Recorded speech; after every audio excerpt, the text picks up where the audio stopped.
Hi all, welcome back to my channel. ഒരുപാട് നാൾക്ക് ശേഷമാണ് ഞാനൊരു വീഡിയോ ഇടുന്നത്. കുറച്ച് പേർക്കെങ്കിലും അറിയായിരിക്കും, ഞാൻ എൻ്റെ മെറ്റേണിറ്റി ടൈമിലൊക്കെ ആയിരുന്നു.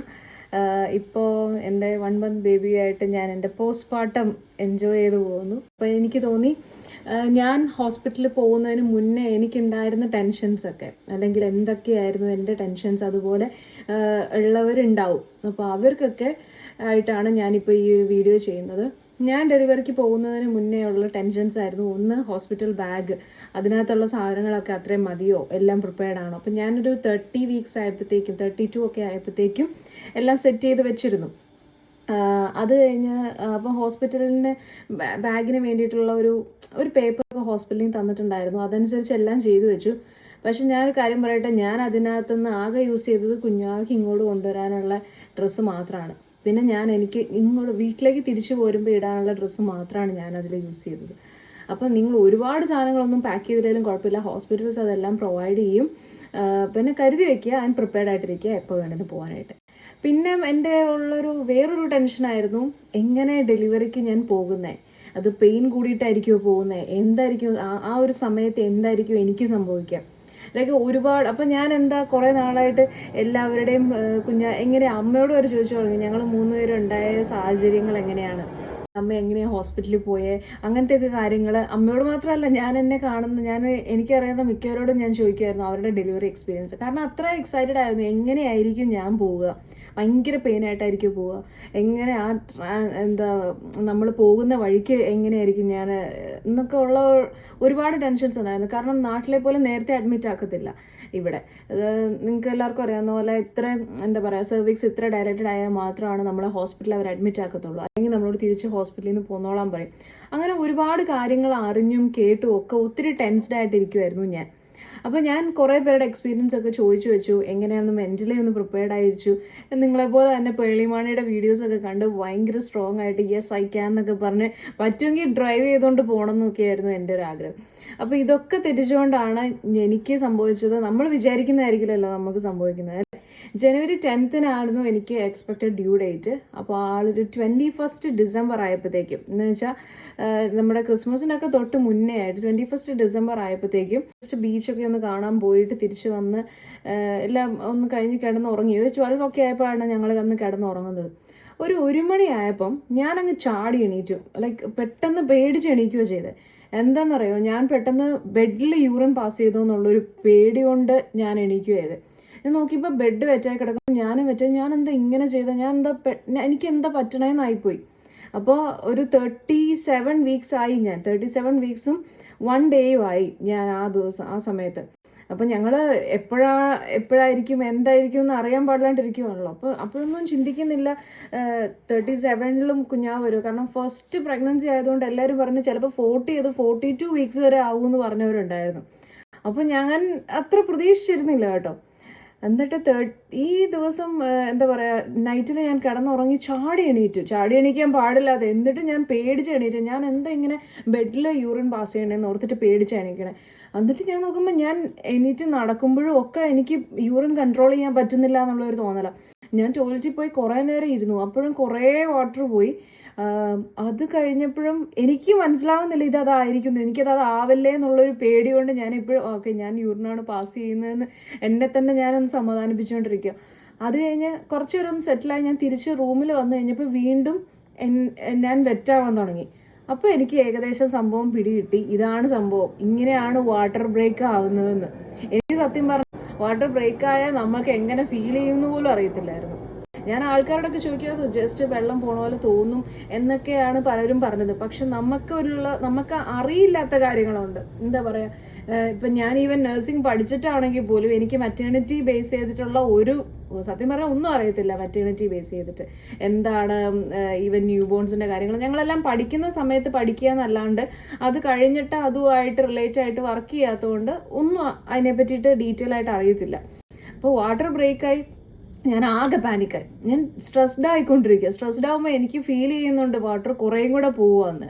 ഓക്കെ, ഞാൻ ഒരു പാഡ് എടുത്ത് വെച്ചു, അത് ഫില്ലായി. വീണ്ടും അപ്പോഴത്തേക്കും ഞാൻ വീട്ടിലുള്ളവരെല്ലാവരും വിളിച്ചെണീപ്പിച്ചു, ഈച്ചനെ അപ്പനെ അമ്മനെ അങ്ങൊക്കെ വിളിച്ചെണീപ്പിച്ച് ഞങ്ങൾ പെട്ടെന്ന് ഹോസ്പിറ്റലിലേക്ക് പോകാൻ വേണ്ടിയിട്ട് എടുത്തു. അപ്പം ഞങ്ങൾ ഹോസ്പിറ്റൽ ബാഗ് കൂടെ കൊണ്ടുപോയി.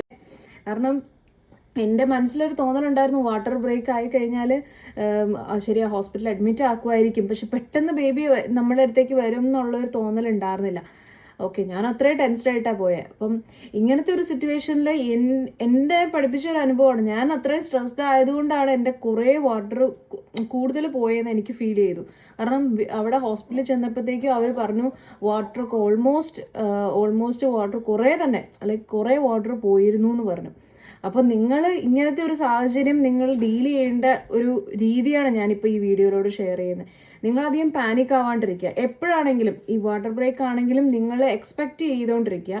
നോർമൽ ലേബർ പോലെ തന്നെ വാട്ടർ ബ്രേക്കും എക്സ്പെക്റ്റ് ചെയ്യുക. അപ്പോൾ നമുക്ക് അത്രയും സ്ട്രെസ്ഡ് ആവില്ല. വാട്ടർ ബ്രേക്ക് എന്ന് പറയുന്ന ഒരു നോർമൽ കാര്യമല്ല, എനിക്കറിയാം. പക്ഷെ പാനിക് ആവാതിരിക്കാൻ ചില കാര്യങ്ങൾ എക്സ്പെക്റ്റ് ചെയ്യുന്നത് നല്ലതാണ്. അപ്പം ഞാൻ ഇങ്ങനെ ഒരു സാഹചര്യം വന്നാലും എന്താ ചെയ്യാൻ പറ്റുക എന്നുള്ളത് മനസ്സിലാക്കി വെക്കുക. ഓക്കെ, അപ്പം നിങ്ങൾക്ക് കുറച്ച് സ്ട്രെസ്സ് കുറയും. സ്ട്രെസ്സ് കുറയുന്നതോടൊപ്പം തന്നെ നമ്മളുടെ കുറേ ചേഞ്ചസ് ഉണ്ടാവും. അപ്പോൾ ഈ ഒരു പ്രഗ്നൻസി ടൈമിൽ സ്ട്രെസ്സും നമ്മളുടെ മെൻ്റൽ ഹെൽത്ത് അല്ലെങ്കിൽ ഇതെല്ലാം ഫിസിക്കൽ ഹെൽത്തും എല്ലാം ഭയങ്കര കോറിലേറ്റഡ് ആയിട്ട് വരുന്ന ഒരു സമയമാണ് ഈ ഒരു 9 months എന്ന് പറയുന്നത്. അത് എനിക്ക് ശരിക്കും അനുഭവത്തിലൂടെ മനസ്സിലായതാണ് കേട്ടോ. ഓക്കെ, അപ്പോൾ ഞാൻ വാട്ടർ ബ്രേക്ക് ആയിട്ട് ഞങ്ങൾ എല്ലാവരും ഹോസ്പിറ്റലിലേക്ക് പോവുകയാണ്. പപ്പ, അമ്മ, അച്ഛനും എല്ലാം കൂടെ കൂടി ഇവിടുന്ന് പേടിച്ചിട്ടൊക്കെയാണ് പോകുന്നത്. അപ്പോഴും ഞാൻ ഇരിക്കുന്ന കാർ സീറ്റ് വെച്ചാകുന്നു, എൻ്റെ ഡ്രസ്സ് വെച്ചാകുന്നു, ഞാൻ ഹോസ്പിറ്റലിൽ ഇറങ്ങിയപ്പോഴും വെച്ചാകുന്നു. ഹോസ്പിറ്റലിൽ ചെല്ലുന്നു, അവിടുത്തെ ഒരു മിഡ് വൈഫിൻ്റെ അടുത്ത് ഞങ്ങൾ ഇവിടുന്ന് ബർത്ത് യൂണിറ്റിൽ വിളിച്ച് ചോദിച്ചു ഇങ്ങനെ വാട്ടർ ബ്രേക്ക് ആയി. അപ്പോൾ അവർക്ക് എന്തൊക്കെ കാര്യങ്ങൾ അറിയേണ്ടതെന്ന് അറിയും. ഏത് ടൈമിലാണ് വാട്ടർ ബ്രേക്ക് ആയത്, ഏത് കളറാണ്, എന്തൊരു ആണ് എന്നൊക്കെയാണ്, എന്തൊരു എമൗണ്ട് ആണ്, എന്തെങ്കിലും സ്മെല്ലുണ്ടോ, ഇത്രയും കാര്യങ്ങൾ അവർ ബർത്ത് യൂണിറ്റിൽ വിളിച്ചു കഴിഞ്ഞപ്പം അവരെൻ്റെ അടുത്ത് ചോദിച്ചു. എല്ലാം നോർമലായിട്ട് പറഞ്ഞു. അവർ പറഞ്ഞു പാനിക് ആവണ്ട, നിങ്ങൾ ഹോസ്പിറ്റലിലേക്ക് വരാൻ പറഞ്ഞു. ഹോസ്പിറ്റലിൽ ചെന്നപ്പോഴും അവർക്ക് ഇതെല്ലാം ഒരു നോർമൽ സംഭവമാണ്. അവർ കൂളായിട്ടാണ് ലൈക്ക് അവരെനിക്കൊരു ഒരു തിക്ക് പാഡ് തന്നു, അത് യൂസ് ചെയ്തിട്ട് വരാൻ പറഞ്ഞു. എന്നിട്ട് ഞാൻ അത് കഴിഞ്ഞ് അവരെന്നെ ഫീറ്റൽ മോണിറ്ററിങ്ങിലൊക്കെ ഇട്ടു. ഓക്കെ, ബേബിയൊക്കെ സേഫാണ്, കുഴപ്പമൊന്നുമില്ല എന്ന് പറയുന്ന ആ നിമിഷം വരെ ഞാൻ ടെൻസ്ഡ് ആയിരുന്നു. അത് കഴിഞ്ഞ് അവരൊരു കാര്യം കൂടെ പറഞ്ഞു, ഇന്നോ അല്ലെങ്കിൽ നാളെയോ ബേബി വരുമെന്ന്. പിന്നെ എൻ്റെ ടെൻഷനെല്ലാം മാറി. മീൻസ് ഇത് നമ്മളൊരു ഹെൽത്ത് സെക്ടറിനെ ട്രസ്റ്റ് ചെയ്യുമ്പം അല്ലെങ്കിൽ നമ്മൾ വിശ്വസിക്കുന്ന നമ്മളുടെ ദൈവത്തെ ട്രസ്റ്റ് ചെയ്യുമ്പോൾ തന്നെ നമുക്ക് കിട്ടുന്ന ഒരു ധൈര്യമുണ്ട്. ആ ഒരു ധൈര്യത്തിലാണ് പിന്നെ ഞാൻ മുമ്പോട്ട് പോയത്. ഓക്കെ, അന്ന് നൈറ്റ് ഞങ്ങൾ 2 മണിയൊക്കെ ആയപ്പോഴത്തേക്കുമാണ് അവിടെ ചെന്നത്. അപ്പോൾ അവർ പറഞ്ഞു ഈ ഒരു നൈറ്റ് നമുക്ക് വെയിറ്റ് ചെയ്യാം, പെയിൻ വരുമോ എന്ന് വെയിറ്റ് ചെയ്ത് നോക്കാം, രാവിലെ നമുക്ക് ഡിസൈഡ് ചെയ്യാമെന്ന് പറഞ്ഞു. അങ്ങനെ പപ്പയും അമ്മേനെ വീട്ടിൽ കൊണ്ട് വിട്ടിട്ട് ഞാനും അച്ഛനും കൂടെ അവിടെ ഹോസ്പിറ്റലിൽ കഴിഞ്ഞു.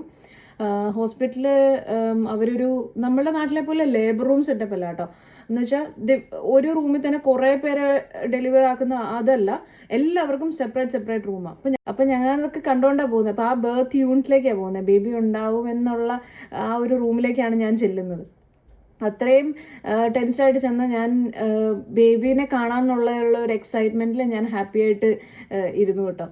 അത് കഴിഞ്ഞ് ഇവരിങ്ങനെ പറഞ്ഞു ഇന്നോ നാളെയോ എന്ന് പറഞ്ഞില്ലേ. അപ്പോൾ ഇന്നത്തെ ദിവസം ഓക്കെ, നീ റിലാക്സ് ആയിട്ട് കിടന്നോ. അപ്പോഴും വാട്ടർ കുറച്ച് ഡ്രിപ്പ് ആവുന്നുണ്ട്, പക്ഷെ കുഴപ്പമില്ല.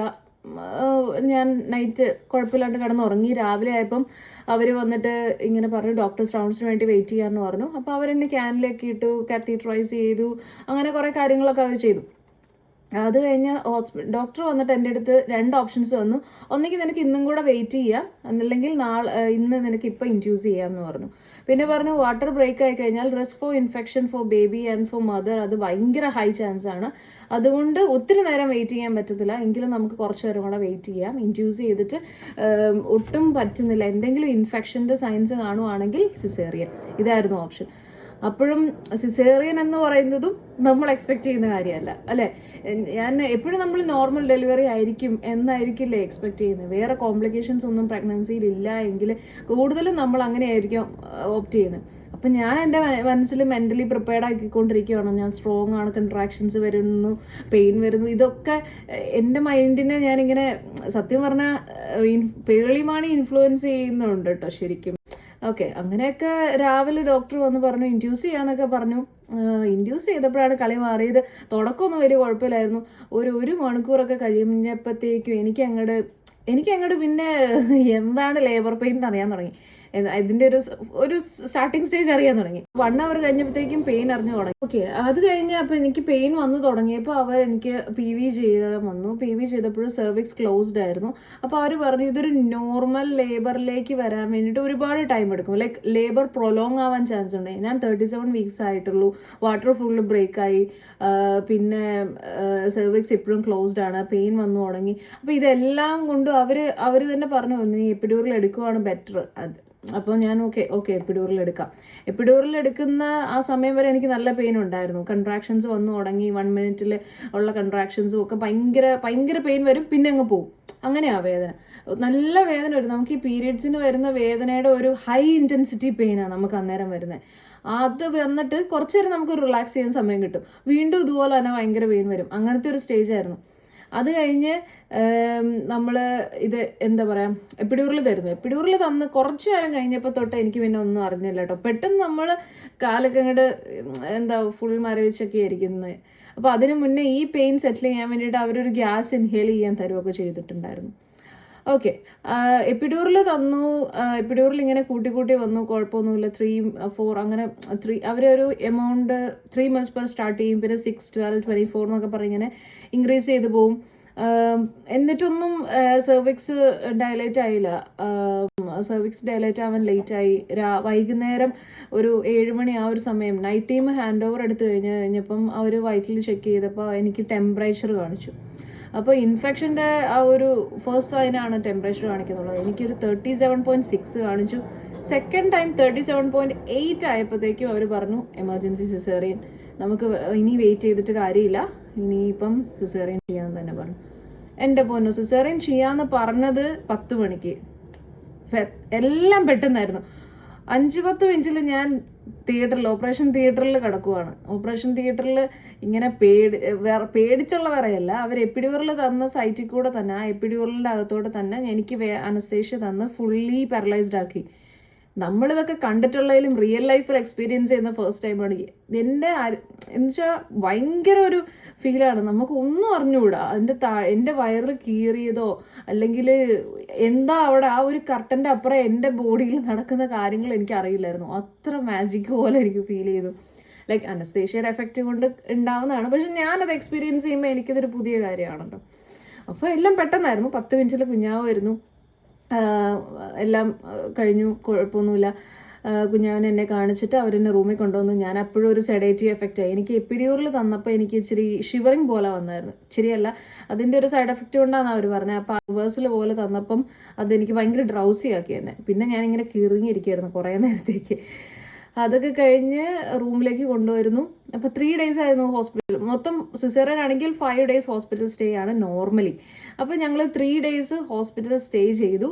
എന്നിട്ട് അവർ പറഞ്ഞു 2 ദിവസം വൈറ്റ് വൈഫ് നമ്മുടെ വീട്ടിൽ വന്ന് കാണുമെന്ന് പറഞ്ഞു. അങ്ങനെ ക്രിസ്മസിൻ്റെ അന്ന് വൈകുന്നേരം ഞങ്ങൾ ബേബീനെ കൊണ്ട് വീട്ടിലെത്തി. അതിന് മുന്നേ അവർ ബേബീനെ ബാത്ത് ചെയ്തു. ബാത്ത് ചെയ്യാന്ന് പറഞ്ഞപ്പോഴും അതും വേറൊരു എക്സ്പീരിയൻസ്. നമ്മുടെ നാട്ടിലൊക്കെ എന്ന് പറഞ്ഞു കഴിഞ്ഞാൽ കുഞ്ഞിനെ കുളിപ്പിക്കുന്നത് കണ്ടിട്ടുള്ള അല്ലേ, അപ്പോൾ കണ്ടിട്ടുള്ള വെച്ചിട്ട് എങ്ങനെയാ കുഞ്ഞിന് അധികം വെള്ളം ഒഴിക്കാൻ പാടില്ല, ഇവിടെയൊക്കെ എണ്ണ തേക്കണം, അങ്ങനെ ഇങ്ങനെയൊക്കെ അല്ലേ. ഇവിടെ എന്ന് പറഞ്ഞാൽ ഇവര് കുഞ്ഞിനെ ഒരു സംഘിനകത്തേക്ക് വെള്ളം എടുത്തിട്ട് തലേൻ്റെ താഴേക്ക് ഫുൾ ഇങ്ങനെ അവനെ മുക്കുന്നു. അവന് ഹാപ്പി ആയിരിക്കും, അവന് ഇഷ്ടമായിരിക്കും എന്നൊക്കെ പറഞ്ഞിട്ട് അവര്. ഓക്കെ, എനിവേസ് ക്രിസ്മസിന് ഞങ്ങൾ ബേബിനെ കൊണ്ട് വീട്ടിലെത്തി. ഇതായിരുന്നു എൻ്റെ ഒരു ലൈക്ക് ഡെലിവറി സ്റ്റോറി എന്ന് പറയുന്നത്. ഞാൻ ഇത് ഒരു വീഡിയോ ആക്കി ഇടുമ്പോൾ എൻ്റെ സ്റ്റോറി കാണാൻ എന്നെ അറിയുന്ന ആൾക്കാരിൽ കൂടുതൽ, അല്ലെങ്കിൽ എന്നെ അറിയുന്ന ആൾക്കാരെ ഉണ്ടാകത്തുള്ളൂ. അതിനപ്പുറമുള്ള ആൾക്കാരിലേക്ക് ഇത് എത്തണമെങ്കിൽ നിങ്ങൾക്കത് യൂസ്ഫുൾ ആയിട്ട് തോന്നണം. അപ്പോൾ അങ്ങനെ യൂസ്ഫുൾ ആക്കാൻ വേണ്ടിയിട്ടാണ് ഞാൻ ഇങ്ങനെ ഒരു വീഡിയോ ചെയ്യുന്നത്. നിങ്ങൾക്ക് ധൈര്യമായിട്ട് ഡെലിവറിക്ക് പോകാൻ വേണ്ടിയിട്ട്, അല്ലെങ്കിൽ സ്ട്രെസ് ഇല്ലാണ്ട് ഡെലിവറിക്ക് പോകാൻ നിങ്ങൾ എന്ത് ചെയ്യണം നോക്കാം. ഓക്കെ, ഒബ്വിയസ്ലി ബ്രീത്തിങ് ടെക്നിക്ക് നല്ലതാണ്, അത് ആ സമയത്ത് പെയിൻ യൂസ് ചെയ്യാം. പക്ഷെ എൻ്റെ പേടി കൂടുതലും ഹോസ്പിറ്റലിലേക്ക് എത്തുന്നതിന് മുന്നേ ഉള്ള കാര്യങ്ങൾ ഓർത്തിട്ടായിരുന്നു. അങ്ങനെ ടെൻസ്ഡ് ആയിട്ടിരിക്കുന്നവർ ഈ വീഡിയോയിൽ എന്തെങ്കിലും പ്രയോജനപ്പെടുമായിരിക്കും എന്ന് വിശ്വസിക്കുന്നു. ഈ വീഡിയോ കാണുമ്പോൾ നിങ്ങൾക്ക് എന്തെങ്കിലും ഇച്ചിരി എന്താ പറയുക, എന്തെങ്കിലും മാറ്റങ്ങളൊക്കെ തോന്നും. ഓക്കെ, വാട്ടർ ബൈക്ക് എന്ന് പറയുന്നതും നിങ്ങൾ എക്സ്പെക്ട് ചെയ്ത് അതിനെ എങ്ങനെ ചെയ്യാം, എന്തായിരിക്കും ആ ഒരു സിറ്റുവേഷനിൽ നമുക്ക് ഫീൽ ചെയ്യുന്നത് എന്നെല്ലാം ഒക്കെ അറിഞ്ഞിരിക്കുക. കുഴപ്പമൊന്നുമില്ല, ടെൻഷൻ അടിക്കാണ്ടിരിക്കുക. പ്രഗ്നൻ്റ് ആയിട്ടിരിക്കുന്നവരായിരിക്കും കൂടുതൽ ഈ വീഡിയോസ് കാണുന്നത്. ഹാപ്പി ആയിട്ടിരിക്കാൻ ശ്രമിക്കുക. ശരിക്കും മെൻ്റലി നമ്മൾ ഹാപ്പി ആണെങ്കിൽ ഒത്തിരി ചേഞ്ചസ് ഉണ്ടാവും നമുക്ക് ഫിസിക്കലി. അത് ഭയങ്കര ഒരു മാജിക് തന്നെയാണ്. Okay, so all the very best. എനിക്കറിയാം നിങ്ങളെല്ലാവരും waiting for your little one. So excited ആയിട്ടിരിക്കുക എന്നറിയാം. So all the very best. God bless you all. So thank you so much for watching this video and stay tuned for the next one. Please like, share and subscribe and bye bye.